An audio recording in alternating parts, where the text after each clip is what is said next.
Hello friends, आप सभी का स्वागत है आपके अपने YouTube channel GK the knowledge में। इसमें हम आज बात करेंगे विधानसभा की शक्तियों की कि विधानसभा की क्या क्या शक्तियां हैं, क्या क्या कार्य करती है, इन सभी के बारे में हम देखेंगे। तो आइए शुरुआत करते हैं विधानसभा की शक्ति। विधानसभा की शक्तियां व कार्य। विधानसभा की शक्तियां व कार्य। तो सबसे पहले अगर बात करें विधानसभा की शक्ति की, तो वो है वैधानिक शक्ति। वैधानिक शक्ति। वैधानिक शक्ति है कि जो वैधानिक शक्ति है, इसमें क्या है, संविधान में केंद्र और राज्य में शक्तियों का विभाजन संबंधी 3 सूचियां बनाई गई है। संविधान में शक्तियों के विभाजन संबंधी, शक्तियों के विभाजन संबंधी 3 सूचियां बनाई गई है। कौन कौन सी है? राज्य सूची, दूसरी है संघ सूची और तीसरी है संवर्ती सूची।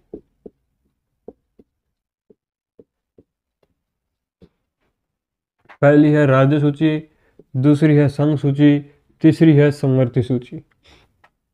तो जो राज्य सूची है, राज्य सूची और संवर्ती सूची पर कानून बनाने का अधिकार है। राज्य व संवर्ती सूची, इस पे जो कानून बनाने का जो अधिकार है वो राज्य की विधानसभा के पास है। राज्य की विधानसभा के पास है।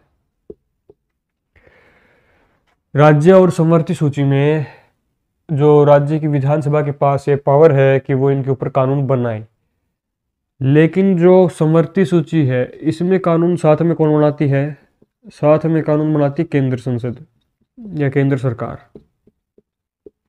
और केंद्र सरकार का ही निर्णय माना जाता है। उस सीमा तक कानून रद्द समझा जाएगा। राज्य विधानसभा का जो कानून है उस सीमा तक रद्द समझा जाएगा जहां पर केंद्र सरकार के कानून का उल्लंघन होता हो। जब अगर इसमें क्या करना हो, कोई बनाना हो, शक्तियां हैं इसके ऊपर, इस विषय में, इनके विषय में कोई कानून बनाना हो, तब की बात है।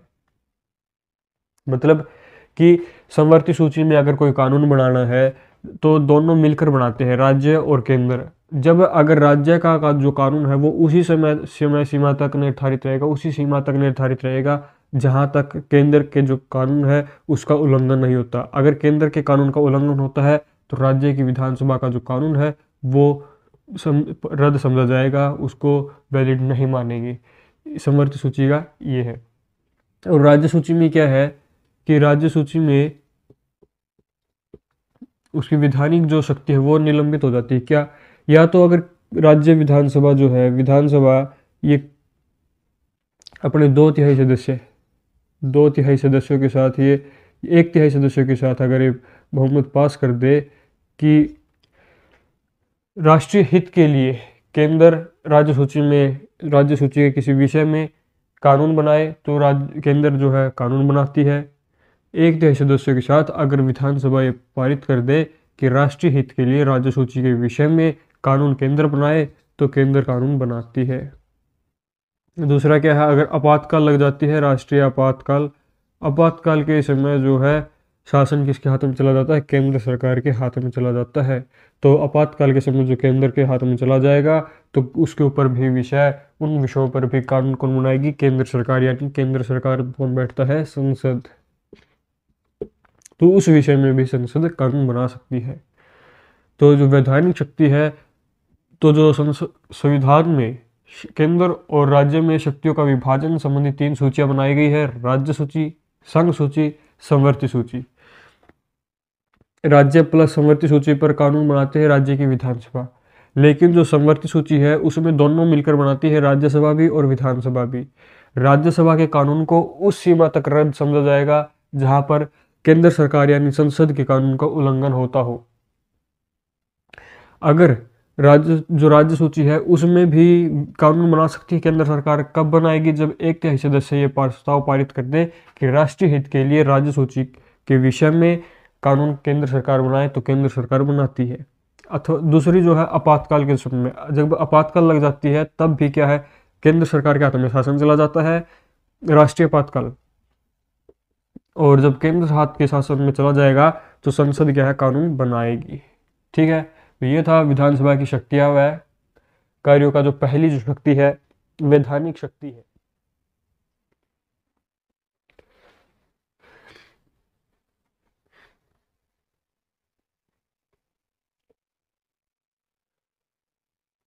अब बात करते हैं इसकी वित्तीय शक्ति की।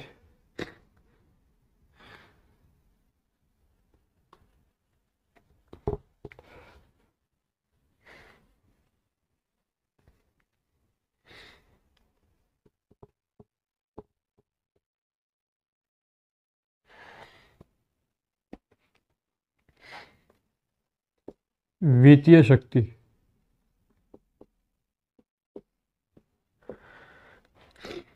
जो वित्तीय शक्ति है मतलब जो वित्त है, वित्त पर नियंत्रण किसका होता है? विधानसभा का। वित्त पर पूरा नियंत्रण होता है विधानसभा का। और विधानसभा की अनुमति के बिना धन का व्यय यानी खर्च या उसको निकालना, उसकी आज्ञा के बिना कोई धन का खर्च नहीं होता, ना ही उसका खर्च उसको निकाला जाता है। और विधानसभा ही निर्धारित करती है कि कर कितना लगेगा, कितना नहीं लगेगा, कम होगा या नहीं होगा। और ये निर्धारण करती है कि कर लगाया जाए, घटाया जाए,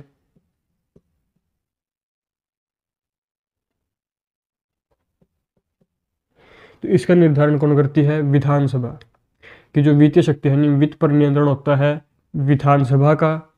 मतलब धन का खर्च करना, कब कितना करना है, उसका सारा जो नियंत्रण होता है विधानसभा के पास होता है। और निर्धारण करती है कि कर कितना लगाया जाए। जो टैक्स से संबंधित जो कर है उसका भी निर्धारण कौन करती है? विधानसभा करती है कि कितना कर लगाया जाए, कितना घटाया जाए, होना चाहिए या नहीं होना चाहिए। और जो ये वित्तीय जो शक्ति है, यह विधानसभा में ही पास हो सकता है। जो विधानसभा में बिल पास हो सकता है। अगर किसी राज्य में दो सदन है यानी विधानसभा और परिषद विधानसभा और विधान परिषद दो सदन है, तो क्या होगा कि जो वित्त बिल होगा वो विधानसभा में प्रस्तुत होगा। लेकिन विधान परिषद में जब वो बिल जाएगा पास होके, तो वो बिल सिर्फ 14 दिनों के लिए ही वहाँ सीमित रह सकता है। 14 दिनों के लिए रोका जा सकता है, उस बिल को रोका जा सकता है।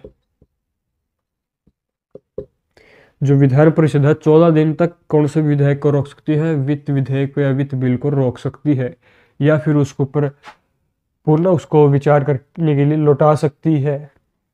पुनः विचार के लिए लौटाना, पुनः विचार के लिए लौटाना, मतलब 14 दिनों तक रोका जा सकता है या फिर पुनः विचार के लिए लौटाया जा सकता है। जब वो पुनः विचार के लिए आता है, तो पुनः विचार होने के बाद जब इसको विधानसभा पुनः पारित करती है तो ये स्वतः लागू हो जाता है। स्वतः लागू हो जाता है।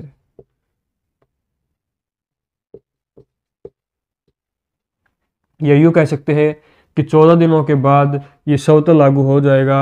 सिर्फ 14 दिन के लिए इसको भेजा जाता है, 14 दिन पर कोई कार्रवाई ना हो तो ये स्वतः ही लागू हो जाएगा। वित्त विधेयक या वित्त बिल, जो बिल पास होगा वो स्वतः लागू हो जाता है। और इसमें जो राज्यपाल है उसके पास भी कोई विशेष पावर नहीं है। राज्यपाल के पास भी कोई विशेष पावर नहीं है, उसको भी अनुमति या स्वीकृति देनी आवश्यक होती है। विशेष पावर,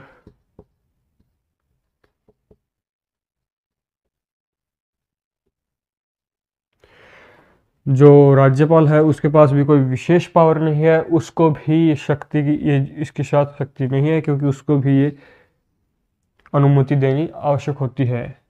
तो जो वित्तीय शक्ति है उस पर भी नियंत्रण विधानसभा का होता है। विधानसभा निर्धारित करेगी कौन कितना धन खर्च करना है, कितना नहीं, उसी के कहने पर धन निकाला जाएगा, और निर्धारण करती है कि कर कितना लगाया जाए, कितना घटाया जाए।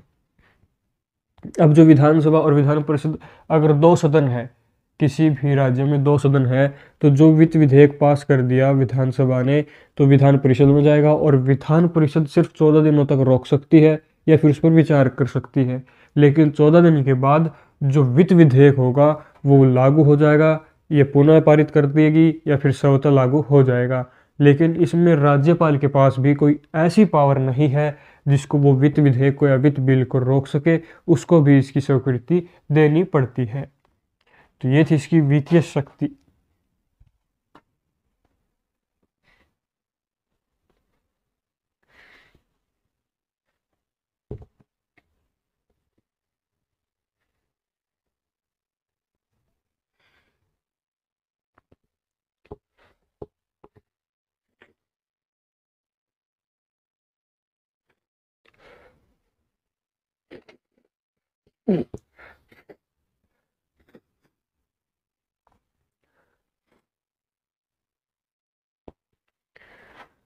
नेक्स्ट है कार्यपालिका पर नियंत्रण। कार्यपालिका पर नियंत्रण। जो विधानसभा है उसका एक अन्य शक्ति क्या है कि कार्यपालिका पर नियंत्रण करना। विधानसभा जो कार्यपालिका के सदस्य हैं उन पर जो है नियंत्रण कर सकती है। मतलब कि विधानसभा के प्रति उत्तरदायी होते हैं कौन? सभी मंत्रिपरिषद की। जो मंत्रिपरिषद है,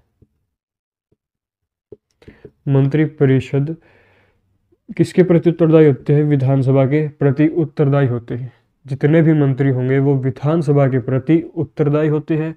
इसीलिए जो विधानसभा है किसी मंत्रिपरिषद के विरुद्ध अविश्वास प्रस्ताव पारित कर सकती है। जो मंत्रिपरिषद के विरुद्ध अविश्वास प्रस्ताव पारित कर सकती है। अविश्वास प्रस्ताव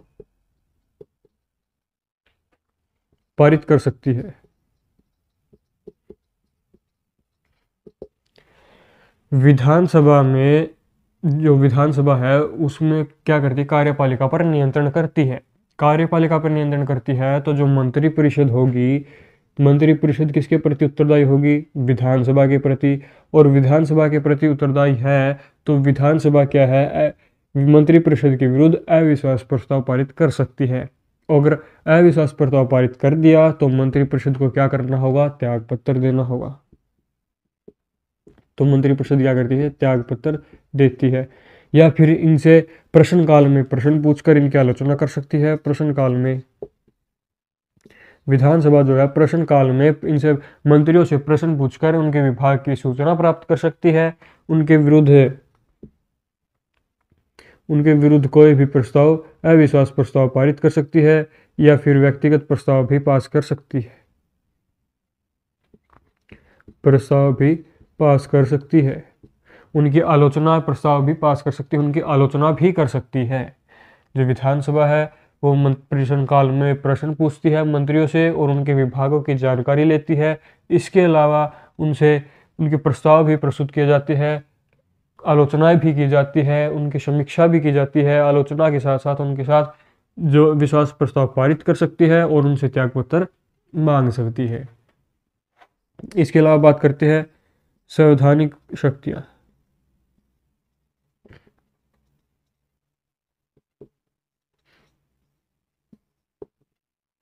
संवैधानिक शक्ति जो है वो विधानसभा के पास नहीं है भाई।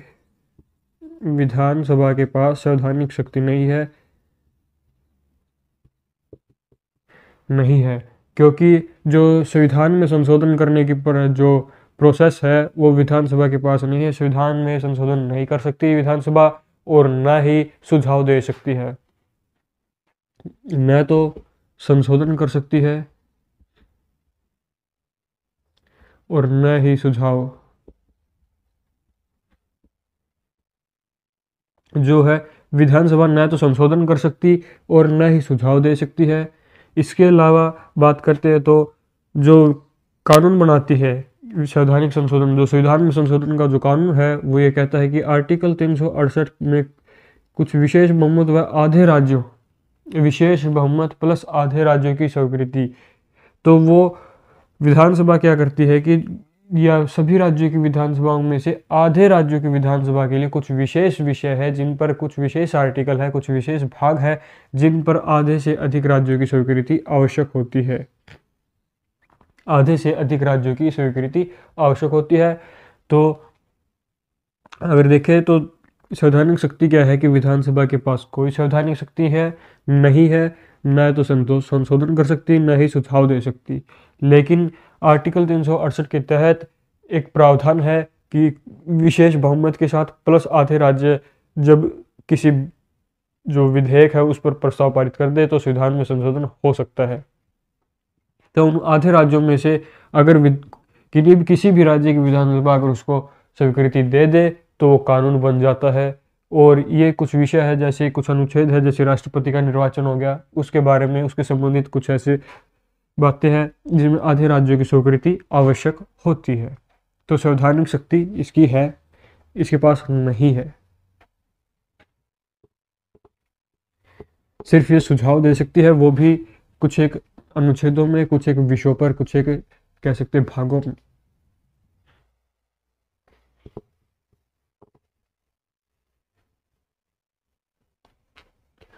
उसके अलावा निर्वाचन का कार्य, निर्वाचन कार्य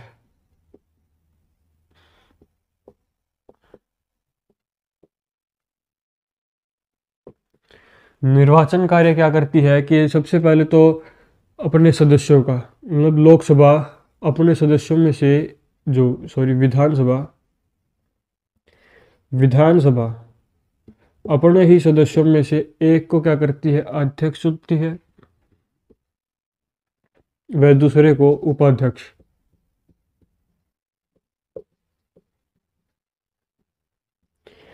जो विधानसभा है एक अध्यक्ष चुनती है, अपने ही सदस्यों में से, निर्वाचित सदस्यों में से एक अध्यक्ष और दूसरे को उपाध्यक्ष चुना जाता है।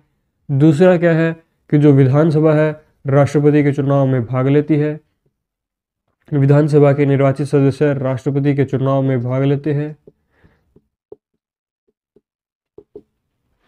इसके अलावा जो एक तिहाई सदस्य, विधान परिषद के एक तिहाई सदस्य,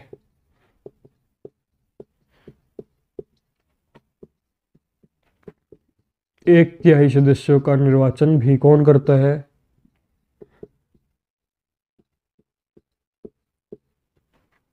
तो विधानसभा एक अध्यक्ष और एक उपाध्यक्ष को चुनती है।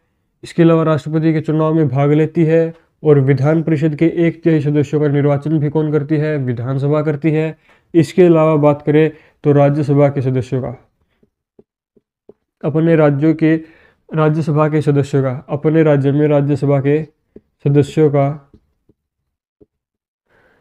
का चुनाव भी विधानसभा द्वारा किया जाता है, राज्य की विधानसभा द्वारा किया जाता है। वो सदस्य ही राज्यसभा में सदस्यों को भेजते हैं, उनका निर्वाचन करते हैं। तो ये कुछ निर्वाचन कार्य करती है विधानसभा कि अपने अध्यक्ष को, उपाध्यक्ष का निर्वाचन करती है, राष्ट्रपति के चुनाव में भाग लेती है। इसके अलावा जो विधानसभा के एक तिहाई सदस्यों का निर्वाचन करती है, प्लस जो राज्यसभा में सदस्य भेजने हैं उनका निर्वाचन भी राज्य की विधानसभाओं द्वारा ही किया जाता है। इसके अलावा कुछ विविध कार्य है,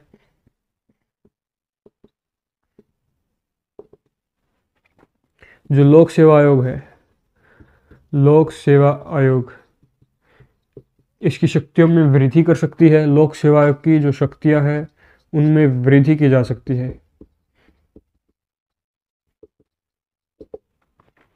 लोक सेवा आयोग की जो शक्तियां हैं उनमें वृद्धि कर सकती है कौन, विधानसभा। दूसरी क्या है कि यदि कोई भी सदस्य, विधानसभा का सदस्य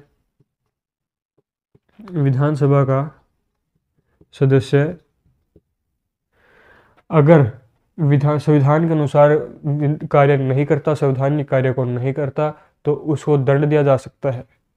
विधानसभा का सदस्य अगर संविधान के अनुसार कार्य नहीं करता तो उसको दंड दिया जाता है।